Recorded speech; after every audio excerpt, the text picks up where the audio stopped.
कल हमने bone tumours पढ़े थे। वो बोन ट्यूमर्स में क्लासिफिकेशन पढ़ा था। क्लासिफिकेशंस में हमने टोटल 6 क्लासिफिकेशन पढ़े थे। पहला हमारा था बोन फॉर्मिंग ट्यूमर्स, दूसरा कार्टिलेज फॉर्मिंग ट्यूमर, तीसरा जाइंट सेल एंड चौथा बोन मैरो। कोई कुछ बोल रहा है क्या? वॉइस क्लियर नहीं आ रही।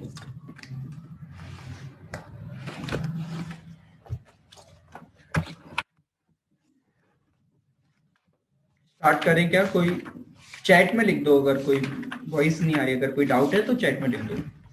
ठीक है, तो हमने बोन ट्यूमर्स पढ़े थे। बोन ट्यूमर्स में वो हमने जो 5 टाइप जो भी, अब फर्स्ट हमने पढ़ा था bone forming tumours. Bone forming tumour हमने हमने पहले होता कि अगर कहीं भी वर्ड लगाए ओमा तो उसको बोलते हैं बिनाइन, और सार्कोमा लगाए मतलब मैलिग्नेंट। 5 ट्यूमर हमने डीप में पढ़े थे। हमने ये वाला ऑस्टियोडोस्टोमा पढ़ा था, देन ऑस्टियोड सार्कोमा पढ़ा था। फिर हमने पढ़ा था इंटरमीडिएट जाइंट सेल ट्यूमर यानी ऑस्टियोक्लास्टोमा, और बोन मैरो के हमने दोनों पढ़े थे, इविंग्स और मल्टीपल माइलोमा। दोनों ट्यूमर्स में हमने स्टार्टिंग से ही बोला था कि इसमें आपको 3 चीजों का बहुत खास ख्याल रखना है। बाकी सब तो देखो ट्रीटमेंट सबका सेम है, सब कुछ है। मेन जो उसमें क्या कि पर्टिकुलर किस एज में हो रहा है, बोन के किस पार्ट में हो रहा है, और उसका स्पेशल फीचर। जैसे ओस्टियोमा, ओस्टियोमा था किस एज में हो रहा था? 5 to 25 ईयर्स में हो रहा था। किस पार्ट में हो रहा था? मोस्टली कॉमन आपको कहां दिख रहा था? डायफाइजिस में दिख रहा था। ठीक है, मोस्टली आपका कहाँ था? डायफाइजिस में था। तो इसी तरीके से हमें इसके बारे में पढ़नी थी। इसकी मोस्ट कॉमन लाइन भी थी। इसकी सबसे पहली लाइन क्या थी कि ये कॉमनेस्ट ट्रू ब्राइन ट्यूमर था। ठीक है, और ऑस्टियोमा में हमने पढ़ा था कि स्कल पे इसका हमने आपको डायग्राम भी दिखाया था कि स्कल में present था और जनरली इसको हटाने की जरूरत नहीं होती है। अगर हम सिर्फ और सिर्फ किसके लिए, कॉस्मेटिक रीजन से हटाना है तो हटा सकते हैं। बाकी हमारा ऑस्टियोमा हमने पढ़ लिया है। फिर सेकंड हमारा तो क्लास्टोमा, तो क्लास्टोमा था, तो क्लास्टोमा था। ये मेरी आवाज रिपीट क्यों? ऑस्टियोक्लास्टोमा, इसमें ये किसका था? Giant cell tumour. और ये इंटरमीडिएट टाइप का था। मैंने आपको बताया था कि ये एक्यूट भी, बिनाइन भी नहीं है और मैलिग्नेंट भी नहीं है, इंटरमीडिएट। इसमें दोनों के फीचर हैं। क्या फीचर है कि इसके जो सेल्स हैं वो अनडिफरेंशिएटेड है, यानी ये किसका फीचर दिखा? मैलिग्नेंसी का। लेकिन ये सेल, ये और ये जो ट्यूमर है ना, और इसको बिनाइन में क्यों बोल रहे हैं? क्योंकि इसको हम लोकल रिमूव करके इसको निकाल सकते हैं। इसके लिए इसको हम बिनाइन भी बोल रहे हैं, इसको हम बोलते थे इंटरमीडिएट। ये दोनों के फीचर्स दिखा रहा है कि अगर इसको, इसमें इतना पोटेंशियल है कि अगर हम इसके सेल्स को एग्रीवेट कर दे, अगर उसमें कुछ भी थोड़ा हो जाए तो वो फाइनली क्या कर जाएंगे? मैलिग्नेंट में कन्वर्ज हो जाएंगे। यानी वो बिनाइन से तो आगे बढ़ चुके हैं मगर मैलिग्नेंसी में भी कन्वर्जन नहीं हुए हैं। इसकी जो कॉमन एज थी, मैंने कहा था वो 20 से 40 ईयर्स थी। मोस्ट कॉमन साइट थी वो इपीफाइसिस थी बोन की। और इसमें जो सबसे बड़ा इसमें स्पेशल पॉइंट क्या था, उसमें आपको दिख रही थी क्लास्ट्रोमा। मैंने कहा था क्लास में याद करना, सन वो सॉरी सो बावल एपरियंस, क्लास में क्या था ना हाथों के, सो बावल एपरियंस इसका सबसे बड़ा। और इसकी कॉमनेस साइट थी कहां थी? Epiphysis of the bone. और फिर एक्सीजन वगैरह और ये सब तो सब में एक ही कॉमन था कि आप एक्सीजन करके कट करके और किस तरीके से। फिर हम पढ़ा था ऑस्टियोसार्कोमा। ऑस्टियोसार्कोमा था मैलिग्नेंट। और सबसे बड़ी चीज हमने पढ़ी थी, सेकंड मोस्ट कॉमन था, सेकंड मोस्ट कॉमन ट्यूमर था। और ये भी दो टाइप का था, प्राइमरी और सेकेंडरी। प्राइमरी हम इसको कब कह रहे थे? जब ये बच्चों में था, 15 से 25 साल में लेके।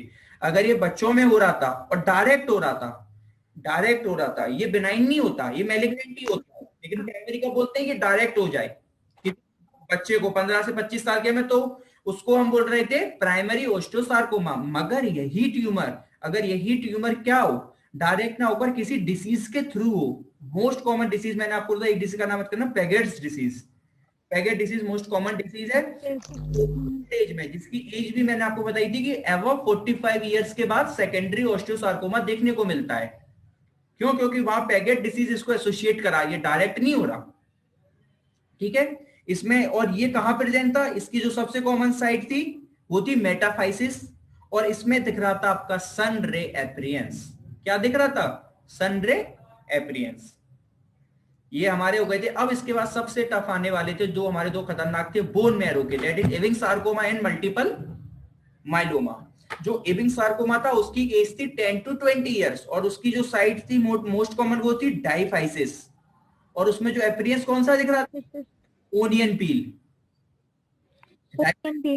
और ओनियन पील दिख रहा था। ये किसका था, बोन मैरो का था। ओनियन पील इसमें क्यों दिख रहा था, मैंने आपको बताया भी था कि इसमें जो बोन्स थी, बोन की जो कॉर्टिकल सरफेस थी, बोन की, ये हमारी ये बोन है, इसकी जो कॉर्टिकल सरफेस यानी कौन सी थी, ये आउटर सरफेस, आउटर सरफेस, ये क्या छिलके की तरह उतरने लग जाती थी। ये क्या, क्योंकि ये बोन मैरो का है, तो ये क्या उसको डिग्रेड करता जा रहा था और जैसे छिलके की तरह उतारते जा रहा था।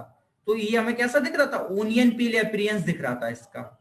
लेकिन इसमें एक फायदे की बात ये जरूर थी कि ये वाला जो ट्यूमर था एविंग सार्कोमा, ये इसी में स्पेशल पॉइंट पड़ी थी कि ये कीमोथेरेपी को अच्छा खासा रिस्पॉन्स दिखाता है। इसका मतलब क्या है, ये अगर 6000 रेडिएशन पे कीमोथेरेपी यूज कर रहा है तो ये शांति से बैठ जाता है। ठीक कभी नहीं होते कीमोथेरेपी से ट्यूमर, याद रखना, कंट्रोल हो जाता है। कंट्रोल क्या हो जाता है, उसकी मेटास्टेटिस प्रोसेस में। What is metastasis, abnormal growth, जो एबनॉर्मल ग्रोथ फॉर्मेशन होती जा रही है वो उसको रोक लेता है। फिर हमने पढ़ा था आखिरी मल्टीपल माइलोमा, मल्टीपल माइलोमा का था 40 साल से ऊपर में होता है, और ये जनरली हो रहा था कहां, फ्लैट बोन्स में, फ्लैट बोन्स में हो रहा था, ठीक है।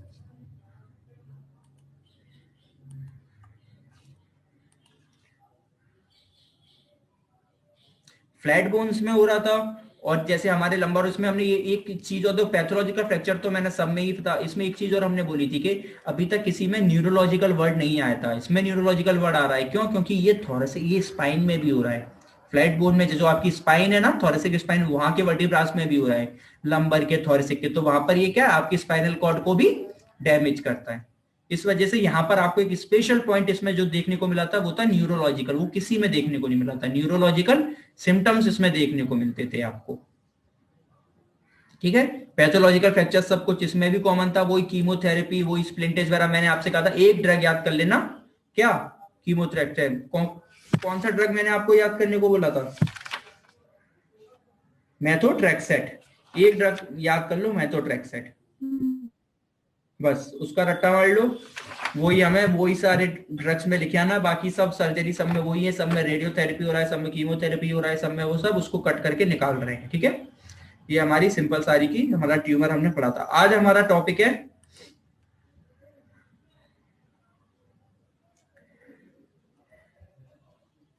पीआईवीडी।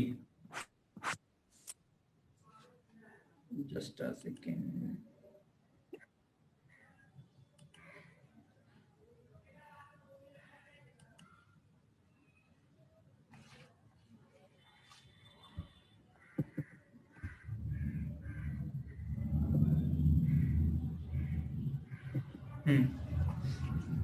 आज हमारा टॉपिक है पीआईवीडी। क्या, prolapsed intervertebral disc, prolapsed intervertebral disc.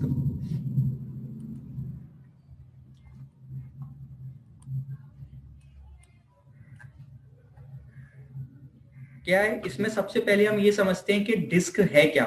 क्या तीन चीजें हैं हमको, ये हम ये तो जानते हैं कि ये हमारी दो वर्टिब्रास है, ये हमारी वर्टिब्रा बॉडी होती है, ये हमारी ट्रांसवर्स प्रोसेस है, और ये हमारी स्पाइनस प्रोसेस है। इतना तो हम सब जानते ही हैं, है ना। और ये वाला पोर्शन होता है पोस्टीरियर। आपको याद है बायोमैकेनिक्स में पढ़ाया था ये, मैं अभी बायोमैकेनिक्स का याद है अगर आपको तो बहुत अच्छी बात है। ये होता है एंटीरियर साइड, ठीक है।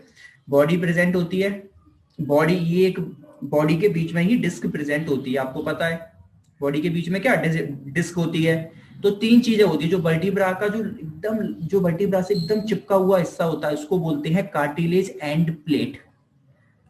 कार्टिलेज एंड प्लेट से ही डिस्क चिपकी होती है, जैसे पहली वर्टिब्रा ये रही, एक उसके नीचे दूसरी वर्टिब्रा, और ये बीच में रखी हुई है डिस्क, इन दोनों वर्टिब्रास के बीच में। और ये जो ये वाली डिस्क है, ये जो इस वर्टिब्रा के किसके, इसके एंड प्लेट से अटैच है, और नीचे वाले के एंड प्लेट से अटैच है। मतलब यानी बॉडी पर पहले एंड प्लेट लगी हुई है। एंड प्लेट कुछ नहीं, कार्टिलेज है, ये कार्टिलेज का टुकड़ा लगा हुआ है, डायरेक्ट डिस्क अटैच नहीं है। फिर डिस्क है, और डिस्क कैसे बनी है, डिस्क दो चीजों से बनी है। ये आपकी रही डिस्क, डिस्क बनी है आपकी दो चीजों से। अंदर का होता है फ्लूइड, आपको सब ये सब पढ़ा चुका हूं, अभी थोड़ा अंदर क्या होता है, अंदर भरा होता है फ्लूइड, उसको बोलते हैं न्यूक्लियस पल्पोसा। मोर देन 80% वाटर होता है। तो बाहर होता है क्या, एन्युलस फाइब्रोसा की रिंग होती है। ये सॉलिड स्ट्रक्चर होता है, ऐसे रिंग की फॉर्मेशन में होता है, जो इस फ्लूइड को अंदर की तरफ मेंटेन करके रखता है। इसका काम क्या है कि फ्लूइड का बैलेंस बना के रखना है। क्योंकि आप जानते हो, आप खड़े होते हो, बैठते हो, सब कुछ करते हो, तो आप कंटिन्यूस आपकी वर्टिब्रल बॉडीज मूव करती है, और उनके बीच में ये डिस्क क्या करती है, अपने आप को क्या करती है, फिट करती है अकॉर्डिंग टू शेप। अपने आप को डिस्क अपने आप को, जैसे अगर आपने फ्लेक्शन करा, आप आगे की तरफ मूव करें तो डिस्क कहाँ, पीछे की तरफ खिसक रही है। पीछे। आपने एक्सटेंशन करा तो डिस्क आगे की तरफ खिसक रही है। आप खड़े हैं तो डिस्क दबी हुई है, आप लेट गए हैं तो डिस्क बड़ी हो गई है। तो वो सब किसकी वजह से हो रहा है, न्यूक्लियस पल्पोसा की वजह से। लेकिन अगर ये न्यूक्लियस पल्पोसा बाहर ना निकल जाए, क्योंकि अगर आप एक्सटेंशन फ्लेक्शन करते हो तो न्यूक्लियस पल्पोसा को बाहर भी निकल जाना चाहिए था ओवरवेट की वजह से, लेकिन उसको रोक के रखा है कौन, एन्युलस फाइब्रोसा। आप हमेशा याद रखना, न्यूक्लियस पल्पोसा आपकी डिस्क हमेशा एक प्रेशर में रहती है, हमेशा ही। क्योंकि आप जानते हो, आप चाहे भले लेटे हो, कुछ भी हो, आपकी आपकी स्पाइन हमेशा एक प्रेशर में रहती ही रहती है।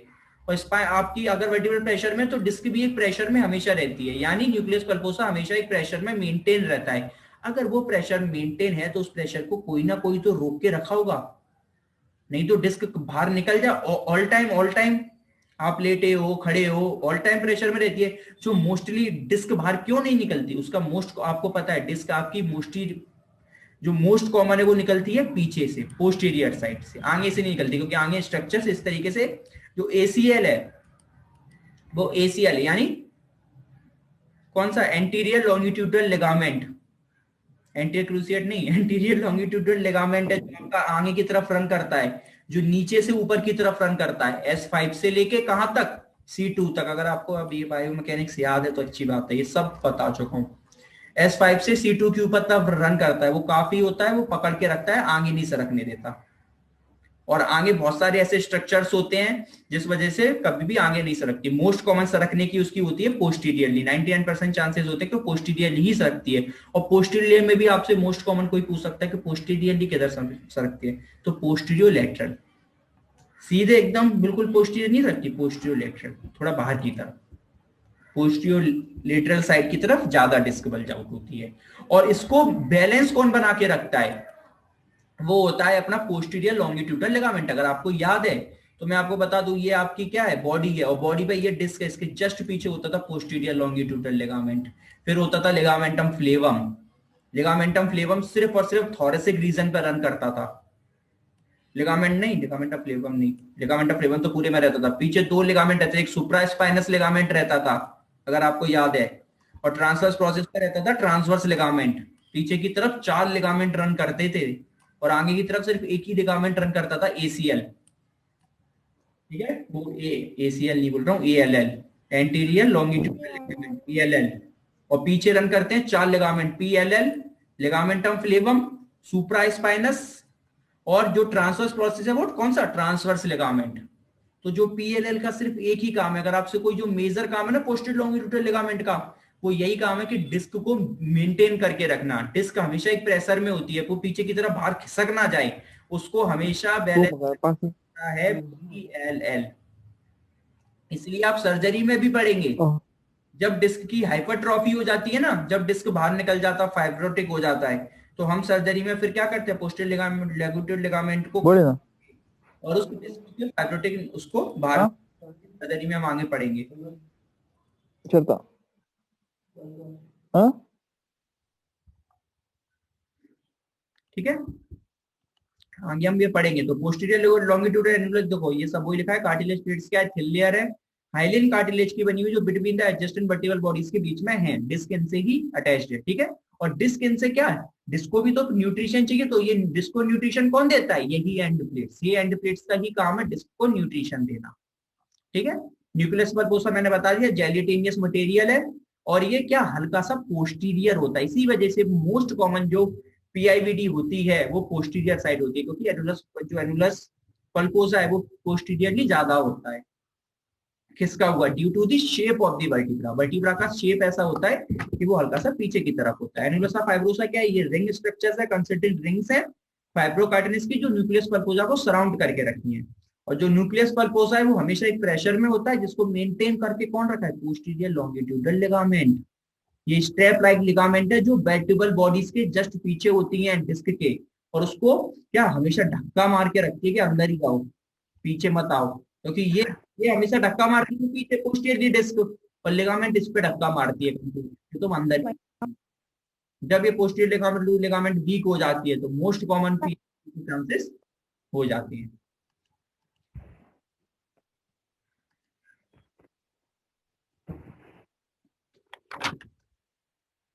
ठीक है, पैथोलॉजी क्या है?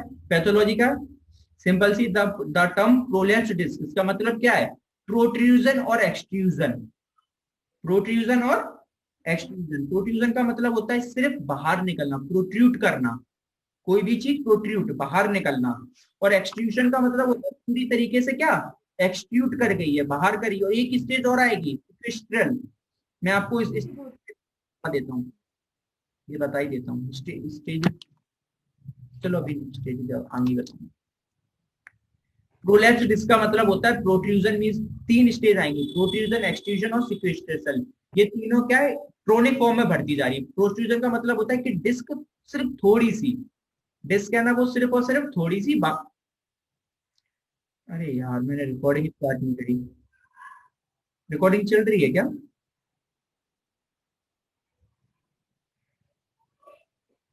हाँ सर, आइकॉन तो दिखा रहा है रिकॉर्डिंग का। चल रही है, ठीक है। तो क्या होता है ये आपकी डिस्क है, ये आपकी वर्टिब्रल बॉडीज है। तो अगर डिस्क थोड़ी सी सिर्फ खिसक के आती, यानी सिर्फ इतनी खिसक के आती, सिर्फ बाहर निकली है, बस लिगामेंटम फ्लेवम पे धक्का, मतलब लिगामेंटम फ्लेवम PLL पे सिर्फ धक्का लगा रही है, अभी कुछ हुआ नहीं है, तो उसको बोलते हैं। और वही इतना हो जाए कि PLL पे धक्का लगा के वो थोड़ी सी नीचे आ गई, तो बोलते हैं इसको एक्सट्रूजन। एक वर्ड अभी और आप पढ़ोगे आगे, सिकेस्ट्रूशन। सिकेस्ट्रूशन क्या होता है? ये फाड़ के हिस्सा, ये एनुलसा, जो एनुलसा फाइब्रोसा की रिंग होती है ना, इसको पूरा फाड़ बूड़ के डिस्क पूरी तरीके से बाहर आता है, खत्म, कंप्लीट डैमेज। इसको पढ़ेंगे, ठीक है। तो प्रोट्रूजन और एक्सट्रूजन ऑफ द न्यूक्लियस पल्पोसा, किसका? न्यूक्लियस पल्पोसा का। किसके रिस्पेक्ट में? एनुलस फाइब्रोसा के में, क्योंकि जब हम ये तीनों टाइप पढ़ेंगे ना एनुलस फाइब्रोसा के रिस्पेक्ट में ही पढ़ेंगे। जितना एनुलस फाइब्रोसा अगर फट गया तो सिक्वेस्ट्रिएशन बोलते हैं, और एनुलस फाइब्रोसा थोड़ा खिंचा तो प्रोट्रूजन, और ज्यादा थोड़ा कम डैमेज हो गया तो एक्सट्रूजन। अब इसमें क्या क्या चीजें होती हैं? सबसे पहले होता है इसका डीजनरेशन। न्यूक्लियस डीजनरेशन क्या है? न्यूक्लियस पल्पोसा का डीजनरेट होना। कैसे हो सकता है degeneration? In the disc before displacement the nuclear material changes. क्या होगा? जो न्यूक्लियस है वो फ्रेगमेंट हो जाएगा, वीक हो जाएगा। जो न्यूक्लियस पल्पोसा है ना वो आपका कैसा फ्रेगमेंटेड हो जाएगा। डिस्क ये आपको जनरली उन लोगों में बहुत कॉमन देखने को मिलेगा ओल्ड एज में। ये क्यों कॉमन देखने को मिलता है? क्योंकि ये जो ये है ना फ्लूइड 22 लिखा है, वाटर रहता है, तो वाटर का कंटेंट निकल जाता है, और ये फ्लूइड काफी थिक हो जाता है। थिक होने की वजह से जब इस पर प्रेशर लगता है तो अंदर के जो स्ट्रक्चर्स है ना वो क्या फिलामेंट में इस तरीके से टूट के पड़े हुए होते हैं, और वो बाहर की तरफ प्रेशर लगाते हैं। अगर फ्लूइडी होता तो क्या वो प्रेशर को बैलेंस कर लेता, लेकिन फ्लूइडी ना होने की वजह से इसकी विस्कोसिटी बहुत हाई हो जाती है, और जैसे ही प्रेशर लगता है तो ये आगे की तरफ धक्का लगाने लग जाता है, और आगे की चीजें काफी ज्यादा वीक भी हो चुकी होती हैं। लेकिन आपको ये ओल्ड एज का तो ये सारी एज इसमें कॉमन हो गया है। अब ये सारी एजेस में वैसे भी फ्लूइडिटी बहुत कॉमन होता जा रहा है, ठीक है। ये हमारा था न्यूक्लियस। फिर हमारा होता है न्यूक्लियस डिस्प्लेसमेंट। पहले क्या? पहले तो डीजनरेशन स्टार्ट हुआ। डीजनरेशन कैसे स्टार्ट हुआ? कि फ्लूइड उसके अंदर का निकल गया, वो मटेरियल कैसा हो गया?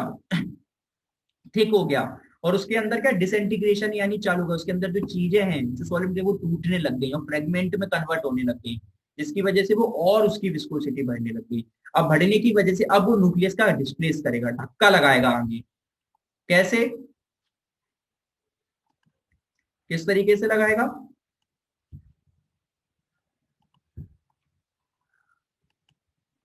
किस तरीके से लगाएगा? The nucleus is under positive pressure, हमेशा ही रहता है, मैंने कहा always. So suppose annulus becomes week, बस यही रीजन है। वो कंटिन्यूअस प्रेशर में रहता है, जिसकी वजह से एनुलस फाइब्रोसा पर कंटिन्यूअस प्रेशर रहता है कि एज के बाद एनुलस फाइब्रोसा पड़ जाता है वीक। और ज्यादा प्रेशर लगने की वजह से क्या होता है? वो एनुलस फाइब्रोसा को आगे की तरफ दे देता है धक्का। यानी जो आपका क्या, सिंपल में अगर बोलूं तो न्यूक्लियस पल्पोसा जो वाटरी लिक्विड था वो क्या है, थिक हो गया, और थिक होने की वजह से जो उसके आउटर कवरिंग थी एन्युलस फाइब्रोसा की रिंग की, उस पर धक्का लगाता है, और धक्का लगाने की वजह से आम में खिसक आता है। इसको बोलते हैं न्यूक्लियस डिस्प्लेसमेंट या न्यूक्लियस पल्पोसा डिस्प्लेसमेंट। ये बात मैंने कही थी, पॉजिटिव प्रेशर में हमेशा रहता है, इसी को बोलते हैं डिस्क प्रोट्रूशन। फाइनली अब बल्ज हो गई, मतलब बाहर आ गई, इसको बोलते हैं disc protrusion. Finally the nucleus comes out of the annulus, annulus fibrosa के बाहर आ गई, और अंडर दी किसके, पोस्टीरियर लिगामेंट के पीछे। आप खुद देखो ना, क्योंकि मैंने अभी आपको बताया एनुलस फाइब्रोसा ये रही, इसके अंदर न्यूक्लियस पल्पोसा, और ये पोस्टीरियर पीएलएल है, पोस्टीरियर लॉन्गिट्यूडल लिगामेंट, उस पर प्रेशर है। अगर ये बाहर आएगी तो अभी तो ये कहाँ, इसी के जस्ट पीछे ही तो होगी। अगर पी अब इसको ठीक करना होगा आपको, तो आप क्या करोगे, पोस्टीरियर लॉन्गिट्यूडल लिगामेंट को क्या करते हो, एक्सक्रीट निकाल देते हो, जिससे क्या है, अब क्या ये कंटिन्यूस पीएलएल इस पे प्रेशर लगा रहा है, इसको बाहर निकलना है, दोनों के बीच में फंस गई क्या, स्पाइनल कॉर्ड, फिर वो दबने लग जाती है। तो हम क्या करते हैं, इसको ही हटा देते हैं, पीएलएल को हटा देते हैं, उसको जगह मिल जाती है। या फिर अगर अगर वो नहीं हटाना, तो पीएलएल को हटा के फिर वहां से जो बाहर निकल गया उस जितना स्ट्रक्चर, उसको काट देते हैं, और क्या नकली नकली डिस्क आती है बहुत सारी नकली उन, या फिर कुछ इंजेक्शन भी आते हैं, उनको वहां भर देते हैं डिस्क की जगह पे, और फिर पीएलएल को दोबारा इंटैक्ट कर देते हैं। ये सब ऑपरेटिव मेथड्स में आएंगे, डिफरेंट डिफरेंट टाइप के ऑपरेटिव मेथड्स पढ़ेंगे, तब उसमें ये थोड़ा थोड़ा मैं अभी आपको आइडिया दे रहा हूँ। यही लिखा है कि पहले होगा, कोई चीज पहले प्रोट्रूड होती है। देखो मैं आपको जो स्टेज बताई थी ना, वो लाइन से चलती है, पहले प्रोट्रूड होगी, अगर प्रोट्रूड पे नहीं रोक पाए तो फिर वो एक्सट्रूड होगी, और एक्सट्रूड नहीं रोक पाए तो फिर फाइनली वो कन्वर्ट हो जाएगी सिक्वेस्ट्रेटेड डिस्क में। सिक्वेस्ट्रेटेड डिस्क क्या है, ये पूरा एनुलोसा फाइब्रोसा को फाड़ देती है, एनुलोसा फाइब्रोसा को पूरा तोड़ देती है, और पूरी डिस्क बाहर निकल आती है। The sequestrated disc may come to lie behind the posterior longitudinal ligament.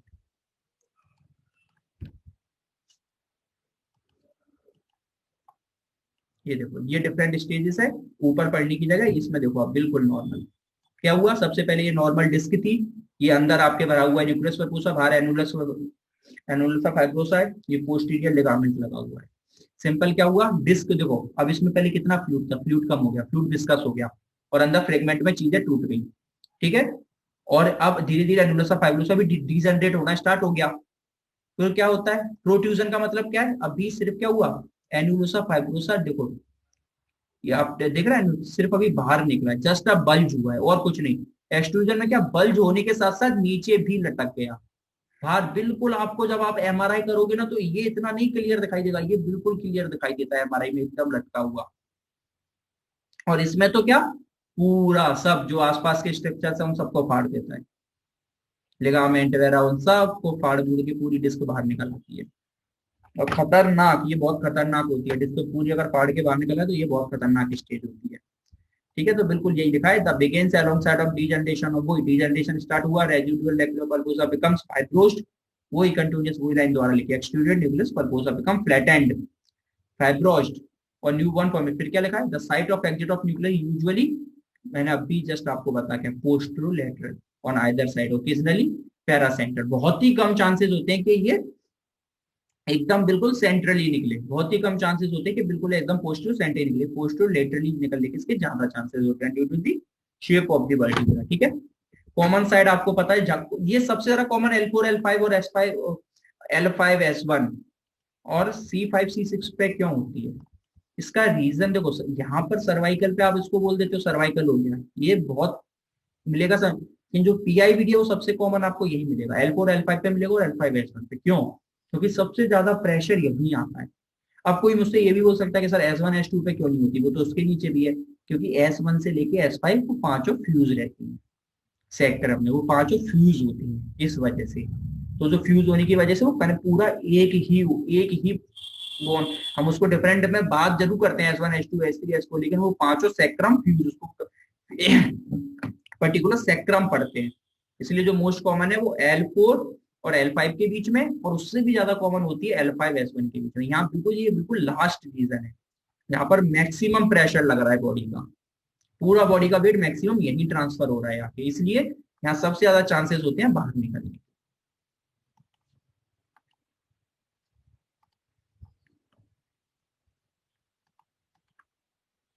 ठीक है। अब इसमें ये लिखा है कि क्या क्या और चेंजेस हमें नजर आ सकते हैं। डिस्क निकलने से, डिस्क तो निकल गई अच्छी बात है, लेकिन डिस्क निकलने से होगा क्या, क्या होगा, सीधी सी एक ही बात है। डिस्क के पीछे क्या है, स्पाइनल कॉर्ड निकल रही है, वर्टिब्रल वर्टिब्रल उससे आपने देखा है स्पाइनल कॉर्ड निकल रही है, और स्पाइनल कॉर्ड को वो पीछे की तरफ आके उस पर क्या लगाएगा, प्रेशर, और स्पाइनल कॉर्ड में जो नर्व ट्रेवल कर रही है वो क्या होगी, दबेंगी, इम्पीजमेंट, और पर्टिकुलर जो नर्व दब रही है वो ही उसका ही रिस्पेक्टिव डर्मोटोम और मायोटोम आपको उस पर असर दिखेगा। यानी वो नर्व जिसको जिसको सेंसरी सप्लाई कर रही है उसका सेंसस चले जाएंगे, जिसको मोटर सप्लाई कर रही है उसको मोटर चले जाएंगे। अब मैंने कहा था मोस्ट कॉमन साइट है L4 L5 L5 S1। इसमें मोस्ट कॉमन जो दबने वाली नर्व होती है वो आप जानते हो कौन सी, बहुत कॉमन सुना होगा, सियाटिक नर्व। शियाटिक नर्व, इसको शियाटिका भी बोलते हैं, पेशेंट इस डिसीज को शियाटिका भी बोलते हैं, शियाटिक नर्व। इसलिए आप मोस्ट कॉमन टेस्ट में कौन सा कराते हो, SLR। SLR क्या होता है, स्ट्रेट लेग रेजिंग। आप पेशेंट को लिटा देते हो, फिर आप उसको बोलते हो पेशेंट को लिटा करके क्या, यहाँ हिप से इस अपने लेग को उठाइए, उठाइए, और नियर अबाउट आप देख लेते हैं 45 to 60 डिग्री तक अगर उठा दिया, पेन नहीं आ रहा तो कोई दिक्कत नहीं है। अगर उसको उसने उठाया और इतने में से 45 तक में पेन आ गया, बोल रहा है पेन है, तो उसका मतलब क्या है कि जैसे आप ऊपर कर रहे हैं तो शियाटिक नर्व यहाँ कंप्रेस हो रही है। ये इसका टेस्ट होता है। अब ना इसमें बहुत, एक आपको थोड़ी अच्छी सी डीप चीज बताता हूँ। शियाटिक नर्व ना दोनों में दबती है, L4 L5 में भी दबती है, L5 S1 में भी दबती है, और मोस्ट कॉमन इन्हीं का ही हमें होता है। तो हम पेशेंट को पहले टेस्ट लगा देते हैं और हमें शियाटिक नर्व की हमें पता है सारे सिम्टम्स, कि हमारा कौन सा थाई अफेक्ट, थाई, लेग और फुट, ये पूरा हमारा अफेक्ट होता है। अगर ये पोर्शन अफेक्ट हुआ, हमारा हिप से लेके पूरा फुट तक पूरा पेन स्टार्ट होगा, कोई भी सेंस स्टार्ट होंगे थाई से, और वो पूरे डीप फुट तक जाएंगे। पेशेंट आपको कंप्लेंट करेगा कि पेन तो यहाँ से स्टार्ट होता है, फिर वो धीरे धीरे करके फुट तक जाता है। और क्या कंप्लेंट करेगा कि यहाँ से आपको सेंसरी बोलेगा, जैसे यहाँ पर ऐसा कोई लग रहा है, कोई सुई चुभ हो रहा है, कुछ हो रहा है, ऐसे वैसे बातें करेगा, और वो बोलेगा एक जगह से स्टार्ट होके फिर वो पूरे नीचे तक ट्रेवल करते हैं। अच्छी बात है। अब ये तो आपको पता पड़ेगा कि सियाटिक दब रही, यानी आप ये क्लियर होगा L4 और L5 S1 में दब रही है। इनमें भी आपको वेल डिफरेंशिएट बता देता हूँ, कोई MRI देखने की जरूरत नहीं है। अगर आपको, ये आपकी थाई है, ये आपका लेग है और आपका फुट है, अगर आपको एंटीरियर वाला portion, anterior thigh, anterior leg और एंटीरियर फुट पर सिम्टम्स दिखेंगे तो वो दबती है L4 L5 की वजह से। और अगर पोस्टीरियर दिख रहा है, एंटीरियर पर कुछ भी सिम्टम नहीं दिख रहा है, सब जो जितने भी सिम्टम्स को पेन वेन सब कुछ, वो बोलेगा पीछे की तरफ। आपको पता है, आप उससे बोलोगे हाथ लगा के बताओ कहाँ दर्द होता है, तो वो पीछे काफ पे हाथ लगाएगा, थाई के बैक ऑफ थाई पे लगाएगा। तो इसका मतलब है जो नर्व इम्पेजमेंट हो रही है वो रही है L5 और S1। ठीक है, ये याद रखना। क्या बताई मैंने कि L4 L5 में आगे की तरफ शियाटिक नर्व के सिम्टम दिखेंगे और L5 S1 में पीछे की तरफ दिखेंगे। तो इससे आप तुरंत पता कर लोगे कि कौन सी दब रही है। और लास्ट में जनरली जब हम S तक पहुंच जाते हैं और S1 तक आ जाते हैं तो वहां पर क्या है, जो लास्ट की कुछ कॉर्डा इक्वाना, आप जानते हो कॉर्डा इक्वाना क्या होता है, जो हमारी नर्व, जो हमारी स्पाइनल कॉर्ड है वो कहां तक ट्रेवल करती है, T12 L1 तक जनरली। इसका मतलब क्या है, जो आपकी स्पाइनल कॉर्ड है उस पर क्या प्रोटेक्टिव सीट इस तरीके से चढ़ी होती है, और वो L5, उसके बाद फिर क्या नर्व इस तरीके से ट्रेवल करने लग जाती है कॉर्डा इक्वाना की फॉर्म में, एक बंडल की फॉर्म में। तो उनको दबाना बहुत इजीली हो जाता है, क्यों, क्योंकि इस पर तो बड़ा प्रोटेक्टिव सीट चढ़ी हुई थी। अगर प्रेशर लगाओगे तो पहले वो प्रेशर प्रोटेक्टिव सीट पे भी लगेगा, और फिर प्रोटेक्टिव सीट के अंदर भी क्या मेनिंजेस है, मेनिंजेस के बाद भी फिर क्या आपका आपका फ्लूइड भी है ना, फ्लूइड भी है।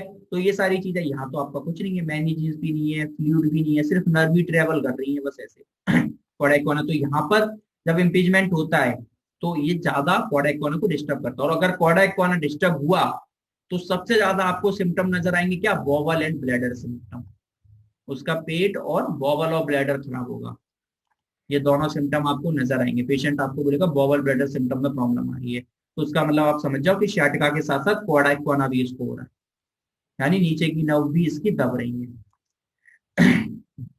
आप सिर्फ सिम्टम से ही पेशेंट का पूरा डायग्नोस कर सकते हो अगर आपने पढ़ा है ढंग से। तो नहीं पढ़ाए तो फिर कोई बात ही नहीं है।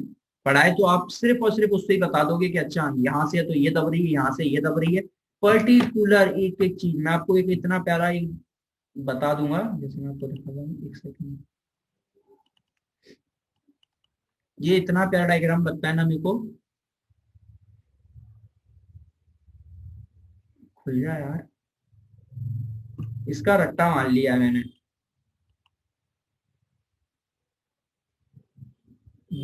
खुले तो कभी देख लूंगा।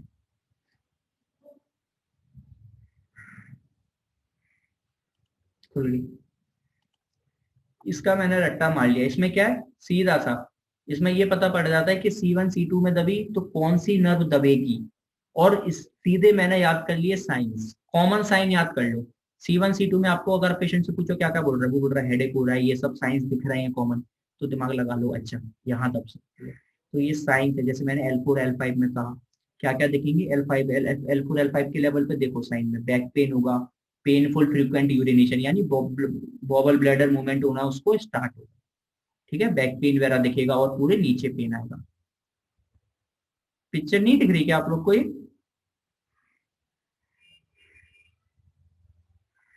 ये अभी पिक्चर अभी सामने में शो कर रहा हूँ, आप लोग को दिख रही है क्या?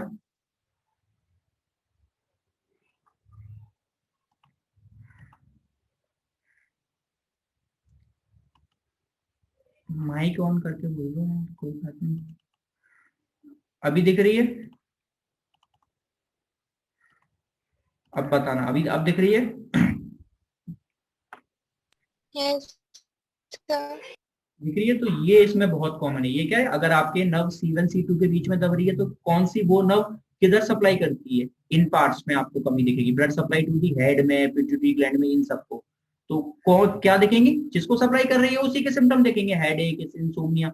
ऐसे ही सेम जैसे मैंने L4 L5 में कहा था, क्या सिम्टम आपको, पेनफुली फ्रीक्वेंट यूरिनेशन होगी, ये सब डिफिकल्टी, ये सब क्या है, बॉवल ब्लैडर मूवमेंट दिखेंगे, बैक पेन दिखेगा।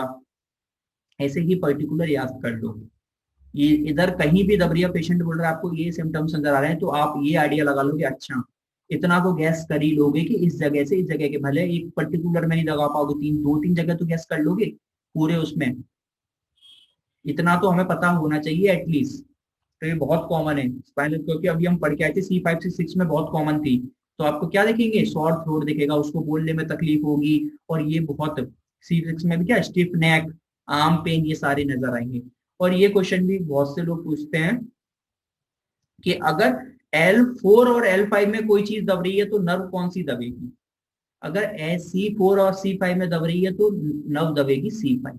अगर सपोज ये C4 वर्टिब्रा है और C5 है, अगर नर्व इम्पेजमेंट हो रही है इन दोनों के बीच में, तो जो नर्व जिसके दिखेंगे वो नीचे वाले के दिखेंगे, C5 के। सेम ऐसे अगर L2 L4 L3 है तो जो सिम्टम्स नजर आएंगे वो L3 के आएंगे, L3 के।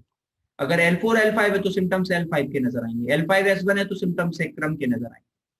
ये याद रखना हमेशा। कोई भी पूछे किसी, कोई भी आपसे बोले कि T1 T2 दब रही है, इम्पीचमेंट T1 और T2 के बीच में है, तो जो नर्व के सिम्टम्स नजर आएंगे वो T2 नर्व के नजर, नीचे वाले। क्यों? क्योंकि इसकी जब वजह है, ये रहा अपर, ये रहा पोस्टीरियर, ये नीचे वाली नीचे से रन करती है और ये ऊपर वाली ऊपर की तरफ ही निकल जाती है। जब डिस्क दबाती है ना, तब ये तो इस पर प्रेशर लगता है, ऊपर वाली नर्व हमेशा ऊपर ही निकल जाती है, ये नीचे से निकलती है। तो जब भी डिस्क यहाँ से धक्का मारती है तो ये वाली उसके सामने पहले आती है। इस वजह से जो मेजर सिम्टम्स दिखते हैं वो लोअर वाली के दिखते हैं। इसका मतलब ये नहीं कि नहीं, तो आपको पेशेंट में बहुत से पेशेंट है जिसमें आपको T5 और T6 में दब रही है तो T5 T6 दोनों के दिख सकते हैं, लेकिन मेजर T6 के दिखेंगे और स्टार्टिंग में T6 के ही दिखेंगे।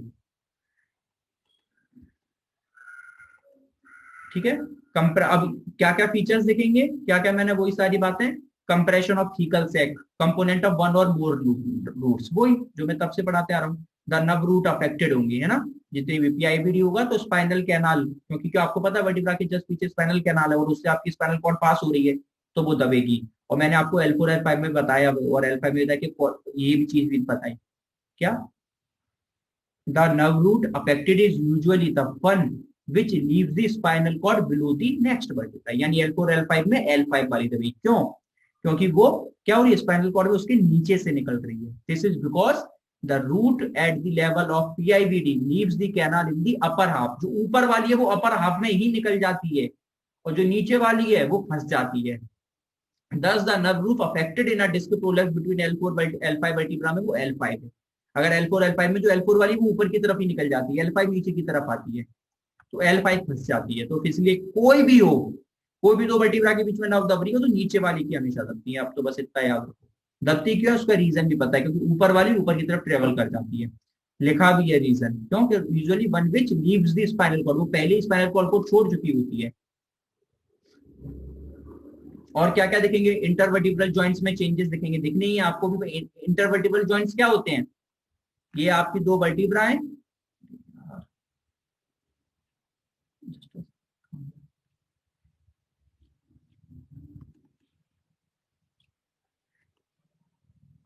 इंटरवर्टिब्रल चेंजेस क्या, कि जो आपने ये देखा देखा हुआ ही है, ये आपकी डिस्क है और आपको पता है जो ट्रांसवर्स प्रोसेस हैं इन पे दो फेसेट बने हुए होते हैं। ये ट्रांसफर प्रोसेस पे दो फेसेट बने हुए होते हैं, ये फेसेट जुड़े हुए होते हैं। कैसे, अगर L4 L5 से इसी के थ्रू जुड़ा हुआ था, तो मैं इसको कैसे पढ़ता हूँ कि superior facet of L5 is attach to the inferior facet of L4, इस तरीके से जुड़ा होता है।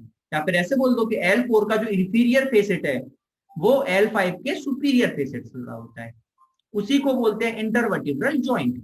तो ये डिस्क जब खिसकती है तो उनपे भी प्रेशर लगता है और वो जॉइंट भी डिस्टर्ब हो जाते हैं। क्यों, क्योंकि वो जॉइंट जुड़े होते हैं, जब ये बीच में से निकलता है उनके बीच का गैप भी खत्म हो जाता है। ये जब दो जॉइंट एक गैप होता है, ये गैप भी कम हो जाता है डिस्क निकलने की वजह से। ठीक है, इन्वेस्टिगेशन कैसे करेंगे, सिंपल, सबसे पहले तो प्लेन एक्सरे में ही देख लो, उसमें नजर आ जाता है। लेकिन प्लेन एक्सरे में आपको इतना क्लियर नजर नहीं आएगा। प्लेन एक्सरे में आपको क्या दिखेगा, ये जरूर दिख जाएगा कि डिस्क विस्क हल्की सी बाहर निकली, ये नहीं दिखेगा कि पर्टिकुलर कौन सी नर्व दब रही है, क्या हो रहा है, किस जगह पर इफेक्ट, वो आपको दिखता है प्रॉपर एमआरआई। एक्सरे सिर्फ आपको बता देगा, कंडीशन ज्यादा हो तो आपको बता देगा कि हाँ पीआईबीडी हो रही है, पीआईबीडी हो रही है, वो आपको दिख जाएगा। वो आपको कैसे दिखेगा, अब ये भी बहुत अच्छा क्वेश्चन है, क्योंकि एक्सरे में डिस्क तो दिखती नहीं, फिर कैसे दिखता है। एक्सरे में आप गैप देख लेते हो, आपको गैप पता है, सिंपल सी चीज आपने, जैसे मैं अभी आपको सिंपल सा यहाँ पे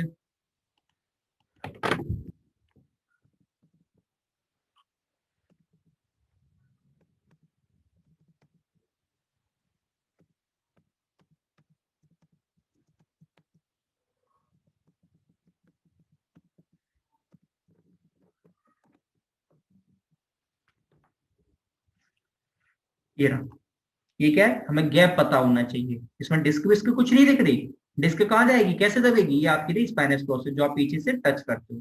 ये डिस्क कहाँ, आगे की तरफ नहीं पीछे की तरफ होती है, और स्पाइनस, और आपकी ये यहाँ से क्या निकल रही होती है, स्पाइनल कॉर्ड। तो जब ये पीछे से जाती है तो हमें क्या है, ये डिस्क में गैप कम दिखता है। गैप आपको, गैप का आपको पता होना चाहिए। ये आप एक्सरे में देख के जब भी बता पाओगे जब आपने कम से कम 100 एक्सरे आपने नॉर्मल के देखे होंगे, तब आप एक एबनॉर्मल पता कर पाओगे। आपको यही नहीं पता कि L4 L2 और L3 के बीच में डिस्क में स्पेस में कितना स्पेस होता है, तो कम कैसे बता पाओगे। कम तो जब बता पाओगे ना जब आपको नॉर्मल पता हो। और हर ह्यूमन बॉडी की डिफरेंट फिजियोलॉजी है, किसी में कम दिखे, किसी में, किसी के में कम दिखेगा क्या, और अब पता चला उसकी शॉर्ट हाइट थी, आपने समझ लिया कम दिख लिया, नहीं। इसलिए मैंने बोला कम से कम 100 एक्सरे जब आप नॉर्मल के देखोगे ना, तब कहीं जाके आप बता पाओगे कि अरे ये एबनॉर्मल का है।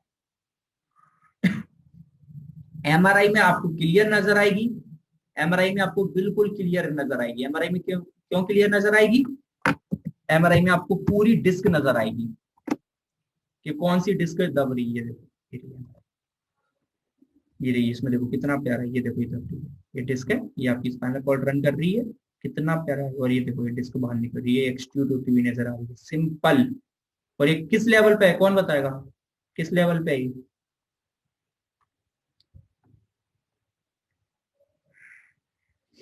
L4 L5, इसमें थोड़ा क्या समझना है यार, L4 L5 है, ये L5 होती है लास्ट, इससे फिर ये जो देखो टर्न कौन, ये सेक्ट्रम है, तो ये L4 L5, उसमें अपन ने देखा तो कितना प्यारा डायग्राम दिख रहा था। ये देखो एक्सट्रूड दिख रही है, बिल्कुल ये प्रोट्रूड नहीं है, एक्सट्रूड है, बाहर निकलती हुई दिख रही है। ये एक्सट्रूड एमआरआई में आती है। तो ये एमआरआई भी देखना जब सीखोगे, जब देखते रहो। अगर आप लोग को देखनी है, नेट पे देखने की जरूरत नहीं, कोई बात नहीं, मेरे पास ही कम से कम पड़ी है, हमने 50 से 60 एमआरआई मेरे पास ही पड़ी है, तो मेरे से लेना, लेकिन देखना सीखो। और अगर नहीं आता देखना तो फिर बता देना, फिर हम एक्सरे, सीटी स्कैन, एमआरआई किसी दिन उसकी क्लास भी देख लेंगे, पर्टिकुलर कैसे देखा जाता है। T1 MRI क्या होती है, T2 क्या होती है, T1 MRI लिखा रहता है, T2 लिखा रहता है। एक्सरे किस जॉइंट का, एपीवी क्या होता है, लेटरल व्यू क्या होता है, ऑब्लिक व्यू क्या होता है, सीटी स्कैन क्या होती है, सीटी स्कैन क्यों कराते हैं, एमआरआई क्यों कराते हैं, अल्ट्रासाउंड क्या होता है, सोनोग्राफी क्या होती है, ये पता होनी चाहिए। ये बिल्कुल बेसिक है। और दिक्कत यह है कि बेसिक हमें मालूम है, पढ़ाते नहीं है, लेकिन आना चाहिए। ईसीजी देखना आना चाहिए। 90% लोगों को तो ईसीजी देखना नहीं आता। क्लिनिकल फीचर्स क्या है, जो कॉमन एज है 20 से 40 है, कॉमन आपको लो बैक पेन ही देखना है, क्योंकि हमने अभी जस्ट हमने वो डायग्राम दिखाया था, उसमें आपको बताया भी था कि लो बैक पेन विद और विदाउट सियाटिका भी हो सकता है। सियाटिका के लिए मैंने आपको टेस्ट बताया था, SLR। जरूरी नहीं है कि अगर आपको डिस्क प्रोलेप्सिस हो रही है कि सियाटिका हर बार इन्वॉल्व भी हो। ठीक है, इतनी ज्यादा डिस्क नहीं हो रही है तो वो सियाटिक नर्व को नहीं दबा रही है, नहीं हो सकता। लेकिन इन्वॉल्वमेंट कैसे देखेंगे, पहले आप उसको SLR कर दो, सिंगल क्या, स्ट्रेट लेग रेजिंग। जैसे अगर उसने 45 डिग्री के तक में इसको पेन आ रहा है, मतलब समझ लो सियाटिक नर्व इन्वॉल्व है। अब उससे पूछ लो आगे के पीछे है, तो आप L4 L5 तो आप बिल्कुल क्लियर हो। बहुत सारे कॉजेज हो सकते हैं। अब जैसे एक कॉज होता है lifting heavy weight in the morning, ये नॉर्मली सब लोगों को आजकल की यंग एज में क्यों इतना हो गया है। हम क्या करते हैं, सुबह सुबह आपको पता है आपकी डिस्क होती है बिल्कुल रेस्ट कंडीशन में, प्रेशर इतना नहीं होता, क्योंकि आप प्रेशर, क्योंकि आप जब नॉर्मल खड़े होते हो तब प्रेशर ज्यादा होता है, जब आप लेटे हो तब इतना प्रेशर नहीं होता। आप जैसे खड़े होकर एकदम वेट उठा लेते हो तो डिस्क पे एकदम हैवी प्रेशर पड़ता है, और हैवी प्रेशर पड़ने के से वो पीछे खिसक जाती है। इसलिए कभी भी सुबह उठ के नहीं, और जनरली याद रखो, कभी भी अगर ज्यादा हैवी वेट वाली चीजें उठाना तो थोड़ा सा नी का यूज करा करो, नी और बैक दोनों। कभी भी ऐसा मत करो करो नी को एकदम कैसा टाइट कर लो, फुल्ली एक्सटेंड और पूरा बैक को टिल्ट करके पूरा फ्लेक्स करके उठा रहे, ऐसा नहीं। हैवी वेट है तो नी को भी फ्लेक्स करो, नी को भी फ्लेक्स करके झुक के और फिर उठाओ, तो पूरी बॉडी पे वेट जाएगा, तो इतनी प्रॉब्लम कभी नहीं आएगी। अब ये सब आपको बतानी है, ये जो मैं बोल रहा हूँ ये आपको करने के लिए नहीं बोल रहा हूँ। आपके पास पेशेंट रहेंगे, पीआईबीडी के कुछ भी रहेंगे, तो आप उनको ये सब बताने हैं। 3 गोल्डन रूल्स होते हैं, 3 गोल्डन रूल हमेशा याद रखना। 3 गोल्डन रूल आपको हर एक एमबीबीएस वाले या कोई भी होगा जो पीआईबीडी, उसके भी हर पे लिखा होगा। 3 गोल्डन रूल क्या, पहले उसको बोलना है इंडियन टॉयलेट सीट यूज नहीं करनी। दूसरा, आगे नहीं झुकना, आगे झुक के कोई चीज नहीं उठानी, मतलब फ्लेक्शन नहीं करना। क्यों, आप जितना फ्लेक्शन करोगे वो डिस्क बाहर निकलेगी, वो और बाहर निकलेगी, तो फ्लेक्शन 100% रेस्ट्रिक्ट कर देते हो। तो एक्सरसाइज कौन सी कराएंगे हम, एक्सटेंशन, सिंपल सी बात है, वो मैं आपको आगे बताता चलूंगा, कोई बात नहीं है। तो 3 गोल्डन रूल्स अभी है। पहला क्या, कि उसको बोलो इंडियन सीट्स यूज मत करो, क्योंकि इंडियन सीट में तकलीफ होती है, इंडियन सीट को मना करते हैं थोड़े, उन लोगों से बोलते हैं वैसे करो। आगे झुक के मत करो। और बैठने की पोजीशन, बैठने की पोजीशन कभी भी पैर लटका के मत बैठो, पैर लटका के, और या फिर पैर लटका के जनरली जो उनको नी पेन होता है उनमें हम मना कर देते हैं, लेकिन उन लोगों में जिनको पीआईबी है तो उनको बोलते हैं कि कभी भी ऐसी जगह पर मत बैठो जहां पर आपके जो बैठने की जगह है, जैसे क्या ये आपका नी है, ये नी और इसमें 90 होना चाहिए। कुछ लोग क्या सोफे वोफे पे इस तरीके से एकदम काउच होते हैं ना, बिल्कुल जैसे उसमें घुस के बैठ जाते हैं, तो ऐसे एंगल बन जाता है। हिप ये रहा, हिप आपका ऐसे नीचे घुस जाता है और ऐसे नी ऊपर होते हैं, तो इन चीजों में बहुत ज्यादा जोर पड़ता है। कभी भी इस तरीके से नहीं बैठना चाहिए। आइडियल पोजीशन आप हमेशा ये रखो कि नॉर्मली हमें भी कभी भी पैर लटका के नहीं बैठना चाहिए। कोई भी आपसे पूछे हिप में पेन है, नी में पेन है, आपसे पूछे जनरल कंडीशन क्या है, तो आपको 3 4 तो बिल्कुल उसको उधर ही मार दो, क्या इस तरीके से बैठो कि आपको ये और ये 90 में हो, इस पोजीशन में, जैसे हम चेयर वगैरह पे बैठते हैं, और फुट हमेशा जमीन से लगे हुए हैं, टच हो रहे हैं, हवा में नहीं, बैक स्ट्रेट करके, और है ना, ये सारी चीजें ऐसे पॉइंट्स हैं बिल्कुल। जनरली आपसे कोई भी पूछ रहे तो आपको तुरंत बोलना चाहिए। फिर क्या है, क्रॉनिक बैक पेन अगर कुछ टाइम हो गया उसके बाद क्या होता है, आप क्या क्या मना कर देते हो यूजुअली उसको, कब कब बढ़ेगा। मैंने सिंपल सी बात करी, फॉरवर्ड बेंडिंग यानी फ्लेक्शन, फ्लेक्शन करने पर चीज बढ़ती है, तो फ्लेक्शन करने पर पेन बढ़ेगा। रिलीव्ड बाय रेस्ट, क्यों, क्योंकि हम खड़े होते हैं प्रेशर बढ़ता है, हम लेट जाएंगे तो प्रेशर कम हो जाएगा, तो उसको आराम मिलेगा। ये सिम्टम्स दिखेंगे उसको, आपको वो यही सिम्टम बताएगा। ये बोलेगा कि मैं कुछ भी ऐसे बैठ के खड़ा होता हूँ, खड़े होके बैठता हूँ तब बहुत दर्द होता है, चलता हूँ तो एक बार फिर भी इतना कम हो जाता है, लेकिन खड़े होके बैठने में, बैठ के खड़े होने में ज्यादा होगा, चलने में और थोड़ा कम हो जाता है, लेकिन आराम कर लो। अगर बैठ जाओ, लेट जाओ तो कोई कोई तकलीफ नहीं है, कोई दर्द नहीं होता, कोई दिक्कत नहीं है। सुबह सुबह बहुत ज्यादा दर्द होता है, सुबह सुबह उठ के थोड़ा भी चलने की कोशिश करो तो ज्यादा दर्द होता है। ऐसे सिम्टम्स बताएगा आपको। ये सिम्टम्स बिल्कुल पीआईबीडी के क्लियर कट नजर आते हैं। सियाटिक पेन मैंने आपको बता ही दिया है, आगे और पीछे की तरफ। और ये रहा बिल्कुल वो वाला जो पॉइंट मैंने आपको बताया था, अगर L4 L5 हो रहा है, यानी L4 L5 में क्या दब रही है, L5, सीधी सी बात है, तो आपको जितने भी सिम्टम्स दिखेंगे वो सब एंटीरियर एस्पेक्ट में दिखेंगे। और L5 S1 में क्या दब रही है, S1, तो S1 में ये जितने भी सिम्टम्स दिखेंगे वो पीछे की तरफ, सिंपल। और न्यूरोलॉजिकल सिम्टम आप जानते हैं, पेरिस्थेशिया का मतलब होता है सेंसेस का लॉस होना, सेंसेस उसको होंगे, नमनेस फील होगी, बहुत ज्यादा आपको शिकायत करेगा, बोलेगा थोड़ी देर बैठो पैर सो जाता है, कुछ बोलेगा पैर में चींटी सी काट रही है, या आप बोलेगा पैर सो जाता है, कुछ भी, तो ये बहुत है। कोडा इक्वाना सिंड्रोम का मेन क्या होता है, बॉबल ब्लैडर। अगर बॉबल ब्लैडर डिस्टर्ब हो रहा है तो आप समझ लो कोडा इक्वाना डिस्टर्ब हो रही है। एग्जामिन कैसे करेंगे, कोई दिक्कत ही नहीं, सीधा खड़ा करो उसको, पोस्चर देखो, patient stand with the rigid flat and lumbar spine, उसको सीधा जैसे ही आप खड़ा करोगे और पेशेंट को बोलो आगे की तरफ झुको, फ्लेक्शन करो, जैसे ही फ्लेक्शन करेगा उसको होगा दर्द, आप समझ जाओ कि उसको पीआईबीडी है। फ्लेक्शन करने पे आप उसको सीधा क्लियर दर्द होगा, आप समझ जाएंगे पीआईबीडी है। उसके बाद फॉरवर्ड नहीं मूव कर पाएगा, फिर आप उसको क्या पीछे की तरफ, जैसे L4 L5 और L5 S1 आप समझ गए, आप वहां पर टच करोगे दबाओगे ना तो क्या उसको दर्द होगा, टेंडरनेस फील होगी। और फिर आप कराएंगे एसएलआर क्या 40 डिग्री और उससे कम में अगर उसको पेन आ गया तो पॉजिटिव एसएलआर, इसका मतलब है कि सियाटिक नर्व दब रही है। एसएलआर पॉजिटिव नेगेटिव आने का मतलब ये नहीं होता कि पीआईबीडी भी नहीं है, नहीं, इसमें का मतलब ये कि अभी सियाटिक नर्व का इन्वॉल्वमेंट नहीं है, मतलब एक्यूट स्टेज में है, कोई अभी एक्यूट स्टेज में है। अगर एसएलआर भी पॉजिटिव आ रहा है तो आप समझ जाओ फिर वो क्रोनिक कंडीशन में आ गया है उसको, ठीक है। और उसमें मैंने एंटीरियर पोस्टीरियर वाली चीजें आपको वेल डिस्क्राइब करी थी, ठीक है। ये कुछ टेस्ट, एक टेस्ट होता है लेजिक्यू टेस्ट, ये कुछ नहीं होता, मॉडिफाइड एसएलआर टेस्ट बोलते हैं, इसका नाम भी, इसका दूसरा नाम ही है मॉडिफाइड एसएलआर टेस्ट। क्या नाम है, modified SLR test, modification of SLR. इसमें क्या कराते हैं, फर्स्टली क्या कराते हैं, हिप को आप, हिप है ना इसके, वो आपको 90 डिग्री पे लिफ्ट कर देते हैं विद नी बैंड, फिर उसको बोलते हैं कि आप नी को धीरे धीरे से खोलो, देखो सिंपल इस तरीके से, जैसे मैं आपको डायग्राम बनाऊं, उसको उसको क्या बोलते हैं, उसको बोलते हैं कि देखो हिप क्या करो, आप अपनी नी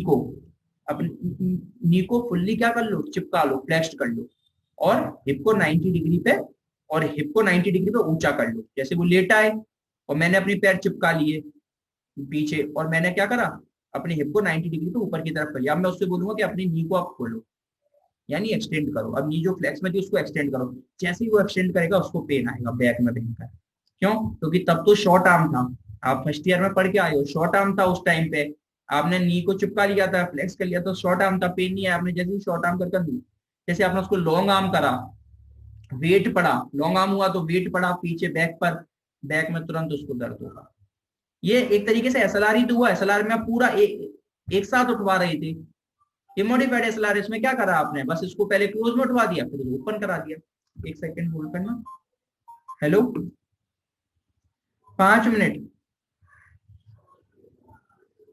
5 मिनट, ठीक है। कंजर्वेटिव में क्या करेंगे, कंजर्वेटिव में यही होता है, एक्यूट कंडीशन है तो ड्रग रेस्ट दो, कुछ ड्रग में कुछ नहीं देना होता है, सिंपल पेन किलर दे देते हैं, और क्या दोगे, पेन किलर दो, मसल रिलैक्सेंट दो, बस कि मसल से रिलैक्स हो जाओ, और कोई ट्रीटमेंट नहीं होता।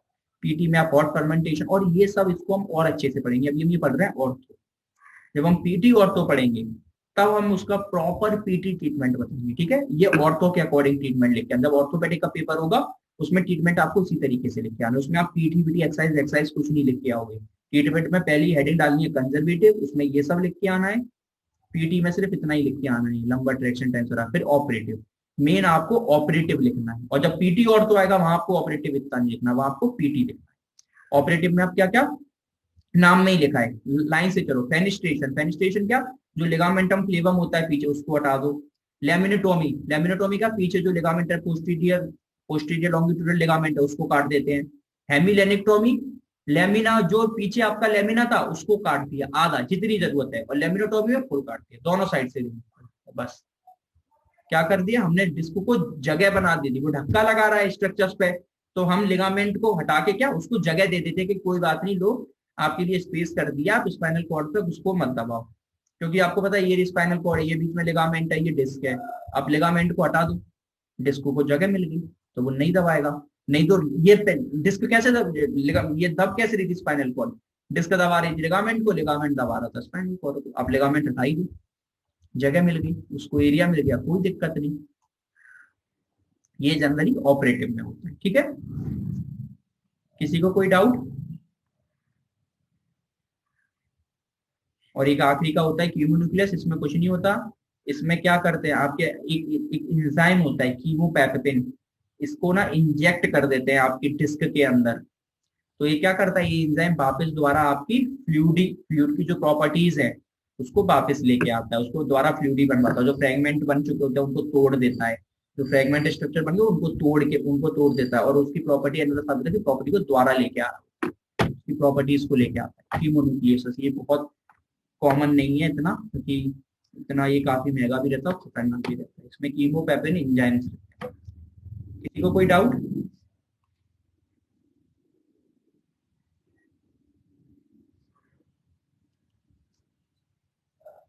समझ आया? समझ तो आया वो तो बोल दो, हाँ ना। Yes sir. Yes sir. Revise करना प्लीज, ठीक है, और मैं कल पूछूंगा, ऐसा है ना, ठीक है। तो रिवाइज करना, अच्छा टॉपिक है, क्योंकि ये ना आपको लाइफ टाइम काम आना है। ये ऐसा टॉपिक है, और इसमें अभी पीटी वाला पोर्शन नहीं हुआ है, क्योंकि पीटी वाला पोर्शन हम पीटी ऑर्थो में पढ़ेंगे, ठीक है। ये हम अभी ऑर्थो पढ़ रहे थे। चलो, गुड डे।